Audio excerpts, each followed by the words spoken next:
अस्सलाम वालेकुम। शिक्षा नगरी सीकर शेखावाटी देश में अव्वल क्यों है और वो शिक्षा नगरी क्यों है, इसका जीता जागता उदाहरण आज हमारे सामने लाइव सबूत के रूप में पेश हुआ है। हम इस वक्त राजधानी मुख्यालय दिल्ली में हैं और यहाँ की प्रतिभावान बेटी फरीहा डॉक्टर ऑफ अब्दुल रहमान साहब, इस बच्चे ने जी तोड़ मेहनत करते हुए अपनी प्रतिभा का लोहा मनवाया है और नीट में इस बच्चे का चयन हुआ है। गवर्नमेंट कॉलेज मिला है बच्चे को मद्रास में और ये अपने वालिदैन का जो सपना था डॉक्टर बनने का वो पूरा करने जा रही है। एमबीबीएस कर रही है बच्ची गवर्नमेंट मेडिकल कॉलेज से, मद्रास से, इंडिया से ही। तो फरीहा हमारे साथ हैं खुद। सबसे पहले तो मुबारकबाद गुड़िया, आपको बहुत बहुत मुबारकबाद। शुक्रिया। कहाँ से शुरू हुई आपकी जर्नी, किस राह पर आप चलते चलते वहां तक पहुंचे और नीट क्रैक किया आपने? कहाँ से शुरू हुई आपकी एजुकेशन? 6 से 12 तो मैंने अपनी एजुकेशन की है जवाहर नवोदय विद्यालय से। फिर उसके बाद मैंने 2 साल ड्रॉप किया था। फिर पहले साल मैं गई थी सीकर, वहाँ पे कायम गर्ल्स हॉस्टल में रुकी थी। वहाँ से मैंने स्कोर किया था 585।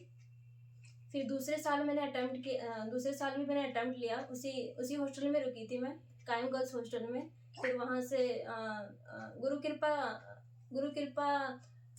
कोचिंग है वहाँ पे। हाँ, तो फिर वहाँ से फिर मैंने कोचिंग ली, फिर 610 स्कोर किया मैंने। दिल्ली के अब्दुल रहमान साहब हैं, गवर्नमेंट जॉब में है, राजकीय सेवा में है और दिल्ली ही आपकी पोस्टिंग है। बेटी पढ़ाओ बेटी बचाओ जो अभियान आया भारत सरकार का, बहुत प्रचारित हुआ, लेकिन उससे पहले वो तो एक नारा था और उस पर कितना काम हुआ ये अलग मैटर है। लेकिन आप तो उससे पहले ही साबित कर चुके कि बेटियों को पढ़ाना है, इनको आगे बढ़ाना है, बेटा बेटी एक समान है। और हुजूर सल्लल्लाहु अलैहि वसल्लम की जो हदीस भी है कि जो अपनी जिनकी 3 बेटियां और उनकी अच्छी तरह से परवरिश करे तो उसके लिए जन्नत वाजिब हो जाती है, ऐसा मफहूम बताते हैं उलमा किराम से, हमने सुना है। और जिसकी 2 है या जिनकी 1 है उनके लिए भी यही खुशखबरी है। तो ये प्रेरणा आपको कहाँ से मिली कि ये आपका जो हरियाणा बिल्कुल दिल्ली से सटा हुआ एरिया है कि हमारी छोरा से कम नहीं है, दंगल फिल्म में जो डायलॉग आया और उसने आपको पूरा कर दिया, मतलब वास्तव में प्रैक्टिकली कैसे पॉसिबल हुआ साहब अब्दुल रहमान साहब? ये प्रैक्टिकली मुझे अपने मदर फादर से ही मिला कि मुझे एक होता कि मुझसे उनको चाह होती है कि माँ बाप को कि मुझे मिले, लेकिन उन्होंने मुझसे बोले कि पैसा मुझे नहीं चाहिए, अपने बच्चों को पढ़ाओ और इस काबिल बनाओ कि वो आपके जरिए मेरा भी नाम आगे बढ़े। बहुत बड़ी बात। फिर उनको तो इस पैसे की ख्वाहिश थी, मैंने उन्हीं पे ध्यान दिया। पहली बेटी मेरी सर्वोदय से पास आउट किया और ग्रेजुएशन एमए किया और जेबीटी किया और उसके बाद मैंने शादी कर दी, महाराष्ट्र में है। और दूसरी लड़की हमारी, इनकी बड़ी बच्ची एमए है और दूसरी बच्ची है उसने भी नीट के थ्रू एम्स दिल्ली में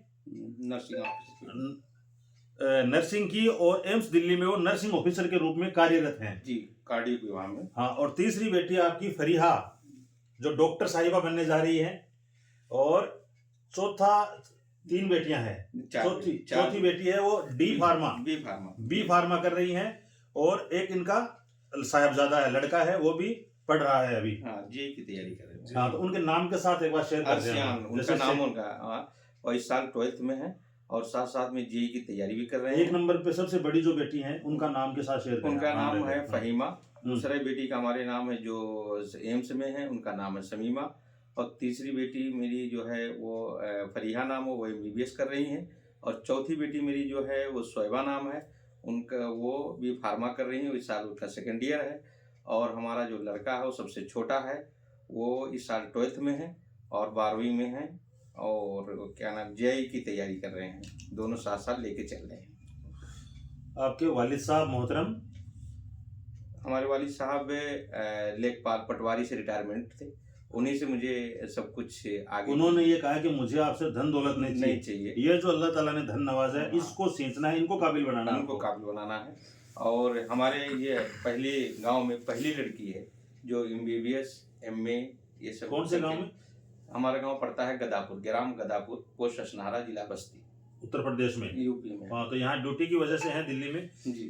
तो राजधानी के करीब आप यहाँ बैठे हैं, दिल्ली में बैठे हैं, तो आपके पास कोटा का, पटना का और अलग अलग एरियाज का होता है। सीकर तो बहुत छोटी जगह है, वहां तक कैसे पहुंचे साहब आप?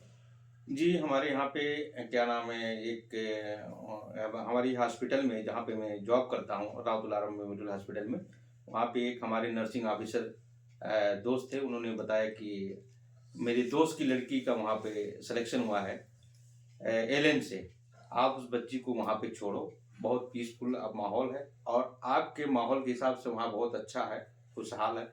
वहाँ पे जा कर के मुझे रफ़ीक भाई और आसिफ भाई मिले गुरु कृपा के थ्रू, और कायम हॉस्टल में मुझे एडमिशन वहाँ पे बच्ची करना। बहुत पीसफुल अच्छा एरिया है। मुझे अगर कोई और बच्ची या कोई हो तो मैं इंशाल्लाह वहीं पे तैयारी करने के लिए भेजूंगा। ठीक है, फिर यहाँ वहाँ सब कुछ ठीक चल रहा है आपका एकदम बढ़िया तरीके से? आगे प्लान किया आपने आफ्टर एमबीबीएस? कार्डियोलॉजिस्ट बनना चाहती हूँ। कार्डियोलॉजिस्ट में आप विशेषज्ञता यानी पीजी करना चाहते हैं? पीजी करेंगे आप, यहाँ रुकेंगे नहीं? सीकर के बारे में बस मुख्त सर आप बताएं, कैसा माहौल था वहाँ? इतनी दूर आप गए, एक सुरक्षा का भी होता है, घर वालों को भी बहुत टेंशन होती है, उसको आप किस रूप में देखते हैं सीकर शहर को? बहुत ज़्यादा सुरक्षा है वहाँ पर, मतलब कंपटीशन का माहौल बहुत ज़्यादा है वहाँ पर। लोग काफ़ी अच्छे हैं उधर, हेल्प करते हैं हर चीज़ में। शॉर्ट में बताना है, बहुत सारे बच्चे तैयारी कर रहे हैं, लाखों बच्चे सीकर में हैं नीट की तैयारी करने वाले, क्या करना चाहिए उनको? ये एग्जाम, नीट का एग्जाम क्रैक करने के लिए क्या करना चाहिए जो आपने किया, उन बच्चों को करना चाहिए? गलतियों को बार बार देखो, बार बार रिवाइज करो उनको। ऐसे नहीं कि ये नहीं आ रहा तो छोड़ दो, वैसे बार बार उन चीज़ों को देखो, उनको रिवाइज करो। टेस्ट है ना, बार बार दो, मतलब जितने टेस्ट हो रहे हैं एक भी टेस्ट छोड़ो मत। अगर कोचिंग ले रखा है तो सारे टेस्ट दो, डरो मत। अगर नंबर कम आ रहे हैं तो फिर जहाँ गलतियाँ हो रही है उसको देख लो, फिर जाके टेस्ट दो। टेस्ट एक भी नहीं छोड़ना है, और बस टेस्ट नहीं छोड़ना है, गलतियों को इग्नोर नहीं करना है, उनको सोल्व करना है, और टेस्ट से कभी नहीं भागना है। अपना जो वास्तविक आंकलन होता है उसके हिसाब से आप इम्प्रूवमेंट करते जाएं तो इंशाल्लाह जीत हो जाएगी। सेकेंड अटेम्प्ट में हो गया आपका जी। तो बहुत कम प्रतिभावान बेटे बेटियां ऐसे होते हैं जिनको इतनी जल्दी सक्सेस मिल जाती है नीट जैसे ऑल इंडिया के एग्जाम में। कायम हॉस्टल्स ग्रुप के संचालक रफीक खान साहब हमारे साथ हैं। क्या फीलिंग है? आज तो हम ऊपर आसमान नीचे, दिल्ली नहीं उत्तर प्रदेश तक जलवा कायम ग्रुप का पहुंच गया है, क्या कहना चाहेंगे सर? मैं कायम हॉस्टल के संचालक के साथ साथ एक सीकर का नागरिक होने के नाते भी हम दिल्ली जैसी जगह में बैठे हैं, इतने बड़े देश की राजधानी है और यहाँ की बच्ची सीकर पे विश्वास करती है और सीकर जाती है और वो अपने सीकर उस विश्वास में खरा उतरता है और वो बच्ची सक्सेस होती है। तो ये सीकर के लिए एक बड़ी फख्र की बात है कि दूसरे राज्यों से लोग आते हैं सीकर जैसे छोटे से सिटी में, और इस बच्ची फरिया ने जो सपना देखा था एमबीबीएस करने का, वो सीकर जाके उसका सक्सेस हुआ है। इसके लिए बच्ची के परिवार को बधाई हो, और हम उम्मीद करते हैं कि इस तरह से अपने समाज में, जैसे रहमान साहब का परिवार है, इनकी 4 बेटियां एजुकेशन में आगे बढ़ी हैं, वैसे और भी समाज जो एजुकेशन में पिछड़ा हुआ है वो ऐसे परिवारों को एग्जाम्पल मानते हुए आगे बढ़े और हमारी बेटियां बेटों से ज़्यादा कामयाब हो रही है। इसके लिए ऐसे माँ बाप जो इनको विश्वास करते हैं और ये ऐसी बेटियां जो इन विश्वास पे खरा उतरती है, इनके लिए एक बार फिर से ढेर सारी बधाइयाँ। नूर मोहम्मद खाजी रोल साहब सर हमारे साथ हैं। उत्साह तो बढ़ता है, बहुत हिम्मत मिलती है इस तरह से जब आपका नाम आउट ऑफ स्टेट तक पहुंचता है, राष्ट्रीय राजधानी तक छोटे से एरिया से जब नाम चमकता है, बहुत खुशी होती है। नहीं, दिल्ली आए हम सीकर से, जबकि दिल्ली में तो एजुकेशन बहुत बड़ी या बड़े लेवल पर होनी चाहिए, लेकिन सीकर के अंदर एक तो क्या माहौल, शांत माहौल है वहाँ, और पढ़ाई से मतलब है, कोई ऐसी चीज नहीं है फिलहाल वहाँ कि कोई बच्चा इधर उधर भटके, अपने काम से काम। और जो बच्चा और बच्चियां जो वहाँ जाती हैं वो अपने जिस मकसद के लिए वहाँ पहुँचती हैं और उस मकसद पे अपना तैयारी करती हैं तो वो जरूर कामयाब होती हैं। और सबसे बड़ी बात अब्दुल रहमान साहब ने बताई कि इनके पिताजी, बच्ची के दादाजी, कि उन्होंने कहा भाई कि आप मेरे को आपकी सैलरी वगैरह नहीं चाहिए, आप अपने बच्चे और बच्चियों को सक्सेस करो। और तो अब ये अपने पिताजी को वो सब कुछ बताते हैं कि उन्हीं का किया हुआ है इनको बच्चियों का सक्सेस होना, तो ये भी बहुत बड़ी बात है। और जो पढ़ेंगे वो आगे बढ़ेंगे, निश्चित बढ़ेंगे, उनको कोई रोक नहीं सकता। शिक्षा शेरनी का वो दूध है, जो पिएगा वो दहाड़ेगा।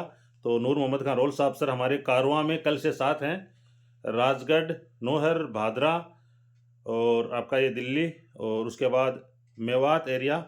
रफ़ीक हाजी कासली फाउंडर हैं, और ये लाल मोहम्मद जी कोलिया हमारी टीम में हैं, साथ चल रहे हैं। अब्दुल रहमान साहब को आप सुन चुके हैं। आपके जज्बे को, आपके संघर्ष को सलाम करते हैं। इस तरह से आपने बेटियों को काबिल बनाया है। और रफ़ीक साहब का एक ये मिशन था कि बच्चा चाहे सीकर शहर का रहने वाला है और चाहे दिल्ली का है, चाहे पंजाब, हरियाणा, उत्तर प्रदेश, चाहे केरल का है, उसके घर जाएंगे और उसको हम सम्मानित करेंगे। तो आज यहाँ सम्मान हुआ है, और बच्चे की कामयाबी की खुशी में अब्दुल रहमान साहब ने शानदार पार्टी का ऑर्गेनाइज किया है। यहाँ खूब मिठाइयाँ बटी है, तो मुबारकबाद के मुस्तहिक हैं। हमारे पास शब्द नहीं है किन अल्फाज में आपका शुक्रिया अदा करें। आपकी मिसेज साहिबा वो भी मुबारकबाद की मुस्तहिक हैं। उन्होंने भी पर्दे के पीछे रहकर, वो हाउस वाइफ हैं, उन्होंने इस तरह से कामयाब इन बच्चों को बनाया है। और ये बच्चे हैं, ये कहते हैं कि हम नहीं, हमारा काम बोलता है। बहुत कम बोलती है ये बच्ची फरीहा, लेकिन इन्होंने ऐसा कीर्तिमान स्थापित कर दिया है कि अब आने वाली पीढ़ियों को इतना ज़्यादा जोर नहीं आएगा, क्योंकि बहुत साधारण पृष्ठभूमि है। उत्तर प्रदेश के गांव से आते हैं, फिर फादर की यहाँ सर्विस होती है, और यहाँ ये बच्चे धीरे धीरे बढ़ते आगे बढ़ते हैं। तो बहुत खुशी हुई इस परिवार से मिलकर। फरीहा और इनकी बहनों की सक्सेस स्टोरी आपको कैसी लगी हमें कमेंट बॉक्स में ज़रूर बताएं। जो लोग चैनल पर नए हैं वो चैनल को सब्सक्राइब करें, इस वीडियो को ज़्यादा से ज़्यादा शेयर करें, ताकि और फरीहा है वो लगातार आगे से आगे निकलते रहें, आगे से आगे बढ़ते रहें। यही हमारी दुआएं हैं। तो बहुत इसरार के बाद हम यहाँ पहुँचे साहब के, और अब यहाँ से हम रुखसत चाहते हैं।